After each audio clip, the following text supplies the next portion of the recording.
System വീണ്ടും തകരാറിലാണെന്ന് തെളിയിച്ചു. പക്ഷേ അതിന് വില നൽകേണ്ടി വന്നത് ഒരു കുരുന്നു കുഞ്ഞിന്റെ ജീവനായിരുന്നു. പതിവ് പോലെ അധികാരവൃത്തങ്ങൾ പരസ്പരം പഴിചാരി.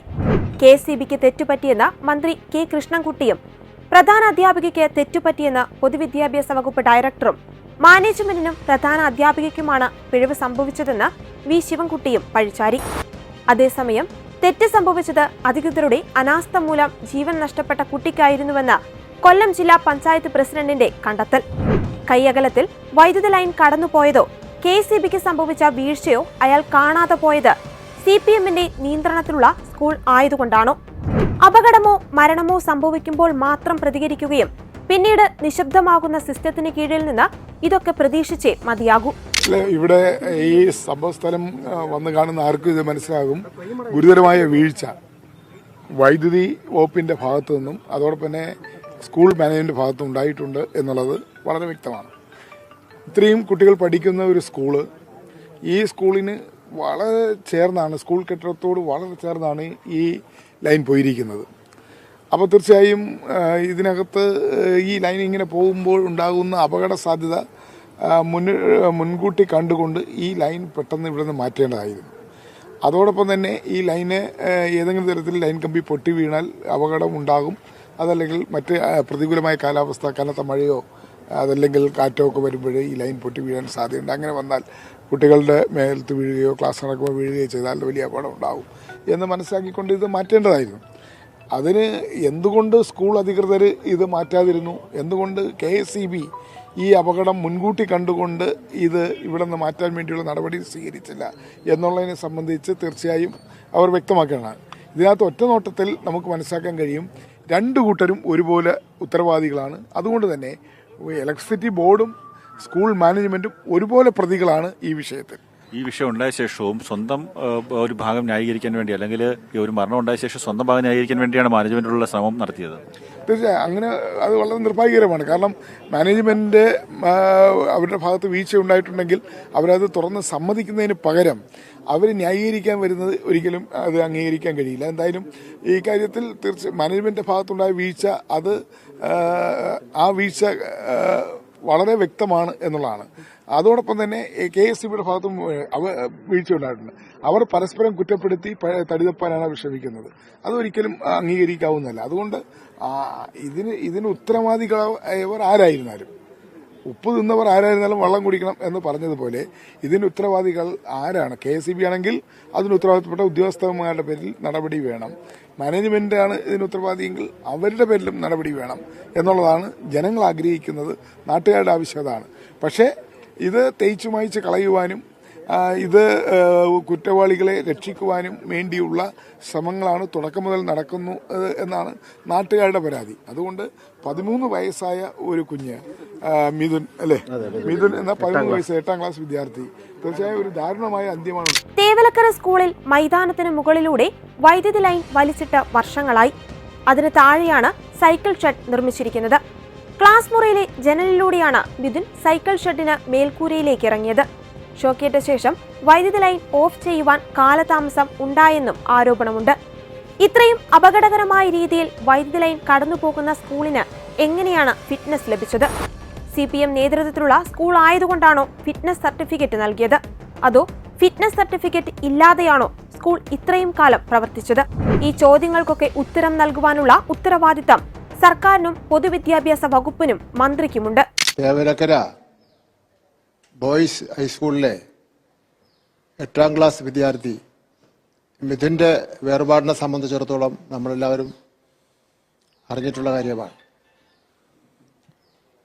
ഒരു അപകട മരണമായിരുന്നു, അപ്രതീക്ഷിതമായിട്ടുള്ള സംഭവമാണ്. ഇന്ന് രാവിലെ തന്നെ കേരളം ഇത് കേട്ട് ദുഃഖത്തിലാണ്. ഞാനും ഈ മാധ്യമങ്ങളിലൂടെയുള്ള വിവരങ്ങളാണ് ഉള്ളത്. സംഭവ സ്ഥലത്തേക്ക് അടിയന്തരമായി പോകുന്നതിന് വേണ്ടി വിദ്യാഭ്യാസ ഡയറക്ടറെ ചുമതലപ്പെടുത്തിയിട്ടുണ്ട്. ഷാനവാസ് IAS അങ്ങോട്ട് പോയിട്ടുണ്ട്. കൊല്ലം DDയും അങ്ങോട്ട് പോയിട്ടുണ്ട്. ഞാനും ഉച്ചശേഷം സംഭവ സ്ഥലത്തേക്ക് പോവുകയാണ്. യഥാർത്ഥത്തിൽ നമ്മുടെ സ്കൂൾ തുറക്കുന്നതിന് മുമ്പ് തന്നെ പലതവണ ഉദ്യോഗസ്ഥന്മാരുടെ യോഗം ചേർന്ന് കേരളത്തിലെ ഏതാണ്ട് 14,000-ഓളം വരുന്ന സ്കൂളുണ്ടല്ലോ, ആ സ്കൂൾ അധികൃതർ ചെയ്യേണ്ട കാര്യങ്ങളെ സംബന്ധിച്ചിടത്തോളം നിരവധി പ്രാവശ്യം പറഞ്ഞിട്ടുള്ളതാണ്. ഒരു 100ഓളം വരുന്ന കാര്യങ്ങൾ നിങ്ങൾ ഇന്നത് ചെയ്യണമെന്ന് പറഞ്ഞ് നോട്ട് തന്നെ അവർ കൊടുത്തിട്ടുള്ളതാണ്. അതിലേറ്റവും പ്രധാനപ്പെട്ട ഒരു കാര്യമാണ് ഈ വൈദ്യുതി കമ്പി നമ്മുടെ സ്കൂൾ കോമ്പൗണ്ട് കൂടെ പോകാനേ പാടില്ല. അങ്ങനെ പോകുന്നുണ്ടെങ്കിൽ അത് നീക്കം ചെയ്യണമെന്ന് അതിൽ തന്നെ നമ്മൾ കൃത്യമായി പറഞ്ഞിട്ടുള്ള കാര്യമാണ്. അതിലുപരി മറ്റൊരു സ്ഥാപനങ്ങളിലില്ലാത്തൊരു കാര്യം വിദ്യാഭ്യാസ വകുപ്പിലുള്ളതെന്ന് പറഞ്ഞാൽ അവിടെ ആ സ്ഥാപനം പ്രവർത്തിക്കണമെങ്കിൽ ഫിറ്റ്നസ് സർട്ടിഫിക്കറ്റ് വേണം. ആ ഫിറ്റ്നസ് സർട്ടിഫിക്കറ്റ് പിന്നെ ഇലക്ട്രിസിറ്റി ബോർഡിന്റെ ബോർഡ്, അതേപോലെ തന്നെ ലോക്കൽ ബോഡീസ്, അങ്ങനെ പല ഡിപ്പാർട്ട്മെന്റുകളും കൂടെ പരിശോധിച്ചിട്ടാണ് ഫിറ്റ്നസ് സർട്ടിഫിക്കറ്റ് കിട്ടുന്നത്. ഇവിടെ ഫിറ്റ്നസ് സർട്ടിഫിക്കറ്റ് കിട്ടിയിട്ടുണ്ടോ ഇല്ലേ സംബന്ധിച്ചിടത്തോളം നമ്മൾ പരിശോധിക്കുന്നുണ്ട്. ഇത് മാത്രമല്ല, അവിടെ ഈ പിന്നെ സ്കൂൾ തുടങ്ങാറായല്ലോ. ഈ സമയത്ത് എങ്ങനെ ഈ പിന്നെ കുട്ടി മുകളിൽ പോയി, അതേപോലെ തന്നെ ഈ പെട്ടെന്നുണ്ടായ കാര്യമല്ലല്ലോ. അവിടുത്തെ അധ്യാപകരും HM-ഉം അവിടുത്തെ മറ്റ് അധികാരികളും എല്ലാ ദിവസവും കാണുന്നില്ലേ ഈ പിന്നെ ഇലക്ട്രിക് ലൈനും അതുപോലുള്ള കാര്യങ്ങൾ. അവരെങ്ങനെ ഫിറ്റ്നസ് സർട്ടിഫിക്കറ്റ് കൊടുത്തത്, അതെ കൊടുത്തില്ലയോ? ഈ കാര്യങ്ങളെ സംബന്ധിച്ചിടത്തോളം വളരെ ഗൗരവത്തോടു കൂടി തന്നെ അന്വേഷിക്കും. ഇലക്ട്രിസിറ്റി ബോർഡും അന്വേഷണം പ്രഖ്യാപിച്ചിട്ടുണ്ട്. എന്തായാലും നമുക്ക് താങ്ങാനാവാത്ത ദുഃഖമാണ് ഉണ്ടായിട്ടുള്ളത്. നമ്മുടെ വീട്ടിലെ ഒരു മകൻ നഷ്ടപ്പെട്ട പോലുള്ള ഒരു പ്രതീതിയാണ് നമുക്ക് എല്ലാവർക്കും ഉള്ളത്. എന്തൊക്കെ സഹായങ്ങൾ ചെയ്യേണ്ടി വന്നാലും ആ സഹായങ്ങൾ മുഴുവൻ ചെയ്യുന്നതിന് വേണ്ടി ഉള്ള തയ്യാറെടുപ്പിലാണ് ഗവൺമെന്റിനെ സംബന്ധിച്ചിടത്തോളം. അവിടെ പിന്നെ മറ്റു കാര്യങ്ങൾ ഒരു വിശദമായ അന്വേഷണ റിപ്പോർട്ടിന് ശേഷം മറ്റു കാര്യങ്ങളെ സംബന്ധിച്ചിടത്തോളം പ്രതിപാദിക്കാമെന്നാണ് ഞാൻ ആലോചിക്കുന്നത്. നമ്മുടെ ആ കുടുംബത്തോടുള്ള ദുഃഖം രേഖപ്പെടുത്തുന്നു. ആ കുടുംബത്തോടൊപ്പമാണ് കേരളത്തിലെ ഗവൺമെന്റ്. ഞാൻ ബഹുമാനപ്പെട്ട മുഖ്യമന്ത്രിയുടെ ശ്രദ്ധയിൽപ്പെടുത്തി. ഞാനിന്ന് യഥാർത്ഥത്തിൽ ഉച്ചയ്ക്ക് ശേഷം നെയ്യാറ്റിൻകര താലൂക്കിലെ സ്കൂളുകളുടെ ഉദ്ഘാടന ചടങ്ങാണ് നിശ്ചയിച്ചിരുന്നത്. മുഖ്യമന്ത്രിയുടെ നിർദ്ദേശപ്രകാരമാണ് കൊല്ലത്തേക്ക് പോകുന്നത്. വിദ്യാഭ്യാസ ഡയറക്ടറോടും മറ്റു ഉദ്യോഗസ്ഥന്മാരോടും കൊല്ലത്തേക്ക് പോകാൻ വേണ്ടി കഴിഞ്ഞു. ഇനിയിപ്പോൾ എന്തായാലും മകൻ നഷ്ടപ്പെട്ടു. പിന്നെ അതിൽ നിന്നുകൊണ്ട് എന്തൊക്കെ കാര്യങ്ങൾ ചെയ്യാൻ കഴിയുമെന്ന് സംബന്ധിച്ചോളം ആലോചിക്കാം എന്നുള്ള കാര്യമാണ് പറയാറുള്ളത്. വിദ്യാലയങ്ങളിൽ കുട്ടികളുടെ സുരക്ഷ ഉറപ്പാക്കാൻ സാധിക്കുന്നില്ലെങ്കിൽ എന്തിനാണ് ഇങ്ങനെയൊരു സർക്കാരും വിദ്യാഭ്യാസ വകുപ്പും? ആഴ്ചകൾക്ക് മുമ്പാണ് സർക്കാരിന്റെ അനാസ്ഥയിൽ ഒരു സ്ത്രീക്ക് ജീവൻ നഷ്ടമായത്. 5 വർഷം മുൻപാണ് വയനാട്ടിൽ 10 വയസ്സുകാരി ക്ലാസ് മുറിയിൽ പാമ്പ് കടിയേറ്റ് മരിച്ചത്. ഇന്ന് മറ്റൊരു കുഞ്ഞ് വൈദ്യുതാഘാതമേറ്റു. എന്തു സുരക്ഷയാണ് നമ്മുടെ സ്കൂളുകളിലുള്ളത്? ഇതിന്റെ കുടുംബത്തിന് വീട് വെച്ച് നൽകും. ഒപ്പം സഹോദരന്റെ 12ാം ക്ലാസ് വരെയുള്ള വിദ്യാഭ്യാസത്തിന് പരീക്ഷാ ഫീസ് ഉൾപ്പെടെയുള്ള ചെലവുകൾ ഒഴിവാക്കുമെന്നും സർക്കാർ പറഞ്ഞു. 5 ലക്ഷം രൂപ KSEBയും വാഗ്ദാനം ചെയ്തു. പക്ഷേ എന്തു പ്രയോജനം? ബോർഡിലെ ഉന്നത ഉദ്യോഗസ്ഥന്മാർ നടത്തിയ ശേഷമേ നമുക്ക് എന്തുകൊണ്ട് നടപടി എടുത്തില്ല എന്നുള്ളതിനെ കുറിച്ചൊക്കെ അറിയാൻ പറ്റുള്ളൂ. ആരാണ് ചെയ്യേണ്ടത് എന്നുള്ളതൊക്കെ വിശദമായ അന്വേഷണം. ഇപ്പോൾ ഇത് പ്രാഥമിക റിപ്പോർട്ട് പെട്ടെന്ന് കിട്ടിയ റിപ്പോർട്ടല്ല. ഈ കേബിളിംഗ് നടത്താനായിട്ട് എന്നായിരുന്നു അപേക്ഷ സമർപ്പിച്ചത്? കൃത്യമായി ഒരാഴ്ച അല്ല, എത്ര സമയത്ത്? 15-ാം തീയതി. ഒരാഴ്ച മുമ്പ് സ്കൂൾ മാനേജ്മെന്റ് ആവശ്യപ്പെടുകയായിരുന്നു. അല്ല, KSEB ആവശ്യപ്പെട്ടു. അതായത് ഈ ലൈനിൽ കവർ ചെയ്തിട്ടുള്ള അതായത് KSEBയുടെ ഭാഗത്തു നിന്ന് ഇടപെടൽ വന്നത് തന്നെ 2 ദിവസം മുൻപ്, ജൂലൈ 15 എന്ന് പറഞ്ഞാൽ 2 ദിവസം മുൻപ് മാത്രം. അതായിരിക്കും അല്ലേ? KSEBയിലെ ഉദ്യോഗസ്ഥർ ലൈൻ പെട്രോളിംഗ് നടത്തുകയും അവിടെ ABC ആക്കുന്നതിന്റെ ഭാഗമായിട്ട് മാനേജ്മെന്റുമായിട്ട് സംസാരിക്കുകയും മാനേജ്മെന്റിന്റെ ഒരു അനുവാദം കൂടി ആവശ്യമുണ്ട്. അവിടെ ഒരു പോസ്റ്റ് ഇടേണ്ടതുണ്ട്. അപ്പോൾ മാനേജ്മെന്റിന്റെ അനുവാദം കിട്ടുന്നതോടുകൂടി അത് കേബിളിംഗ് ചെയ്യാൻ വേണ്ടിയാണ് KSEB തീരുമാനിച്ചിട്ടുള്ളത്. പക്ഷെ അതിന്റെ നടപടിക്രമങ്ങൾ നടന്നു വരികയായിരുന്നു. അതോ മാനേജ്മെന്റ് അനുമതി തന്നില്ല? ഇല്ല, അവരുടെ അനുവാദം കിട്ടുമ്പോഴാണ് അത് ആ വർക്ക് ചെയ്യാൻ പറ്റും. അനുമതി വന്നിട്ടില്ല. അല്ല, സ്കൂൾ മാനേജ്മെന്റ് കമ്മിറ്റി കൂടിയിട്ട് തീരുമാനം അറിയിക്കാന്നാണ് അസിസ്റ്റന്റ് ഡയറക്ടർ പറഞ്ഞത്. സാധാരണ നമ്മൾ ബില്ലിങ്ങിന് ടൈം ഒരിക്കൽ പോകുമ്പോൾ ഇതൊക്കെ ശ്രദ്ധപ്പെടുന്നതല്ലേ? റിപ്പോർട്ട് ബിൽഡിങ്ങിൻ്റെ ഭാഗമായിട്ടും ചെയ്യും, നമ്മളുടെ ആൾക്കാരുടെ ലൈൻ പെട്രോളിംഗ് നടത്തും.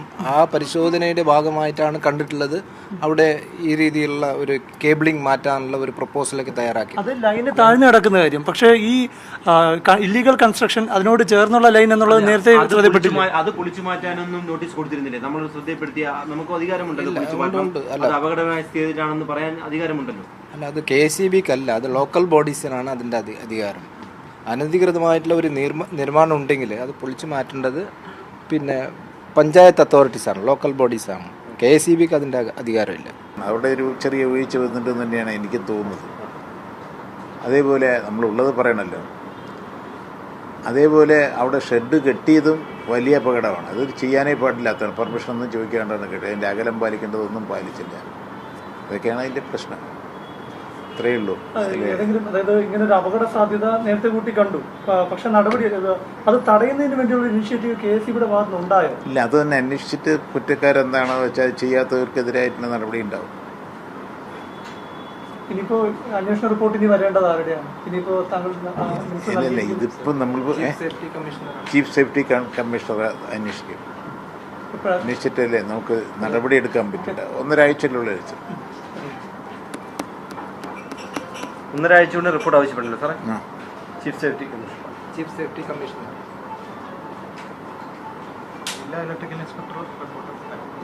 വന്നിട്ടുണ്ട്.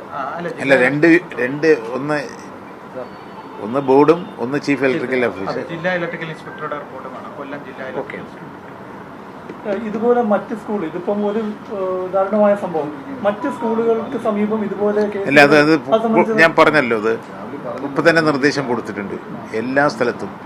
സ്കൂൾ മാത്രമല്ല, മറ്റ് വീടുകളോ അല്ലെങ്കിൽ ഗവൺമെൻറ് ബിൽഡിങ്ങിലോ ഇതെല്ലാം നോക്കാൻ വേണ്ടിയിട്ടുള്ള നിർദ്ദേശം കൊടുത്തിട്ടുണ്ട്. ഇതൊരു അനുഭവമാണല്ലോ.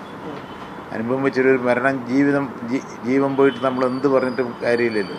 അത് വരാതെ കഴിക്കാനുള്ളൊരു നിർദ്ദേശം കൊടുത്തിട്ടുണ്ട്. നഷ്ടപ്പെട്ട ജീവന് ആരുത്തരവാദിത്തം പറയും? ഈ സിസ്റ്റം എന്നൊന്ന് ശരിയാകും? അത് വളരെ നിർഭാഗ്യകരമായ സംഭവമാണ്.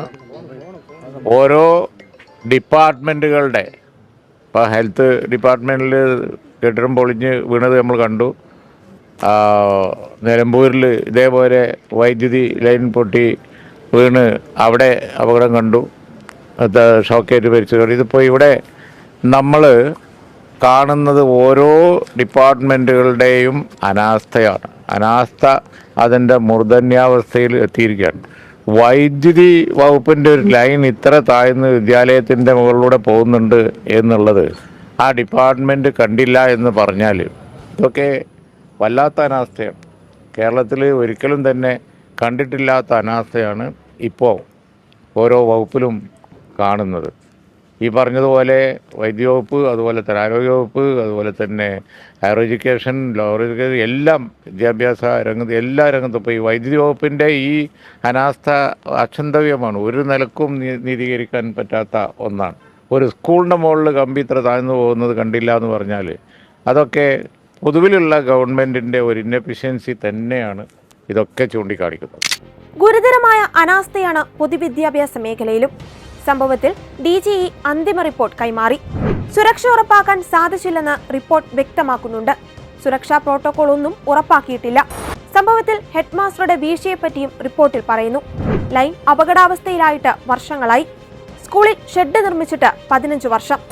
സംഭവത്തിൽ സ്കൂളിനും KCBക്കും പഞ്ചായത്തിനും ഗുരുതര വീഴ്ചയാണ് സംഭവിച്ചിരിക്കുന്നത്. കാലങ്ങളായി വൈദ്യുതി ലൈൻ താഴ്ന്നു കിടന്നിട്ടും ആരും അനങ്ങിയില്ല. അപായ ലൈനിന് കീഴെ സ്കൂൾ ഷെഡ് പണിയുവാൻ നിയമവിരുദ്ധമായാണ് അനുമതി ലഭിച്ചിരിക്കുന്നത്. ഈ വർഷം സ്കൂളിന് ഫിറ്റ്നസ് നൽകിയതും മതിയായ പരിശോധന ഇല്ലാതെയാണെന്ന് കണ്ടെത്തി. ജീവൻ നഷ്ടപ്പെടുമ്പോൾ മാത്രം കാരണം തേടിയിറങ്ങുന്ന അധികാരികൾ എന്ന് കണ്ണു തുറക്കും? ഇനിയെങ്കിലും അധികാരികൾ ജാഗ്രത പാലിക്കണം. പഴിചാരലും സഹായ വാഗ്ദാനവും പരിഹാര മാർഗങ്ങളല്ല.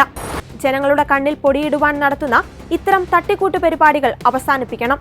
അതല്ല, ഭരിക്കുന്നവർക്ക് അതിനുള്ള മിടുക്കില്ലെങ്കിൽ ആ സ്ഥാനം ഒഴിഞ്ഞുകൊടുക്കുക.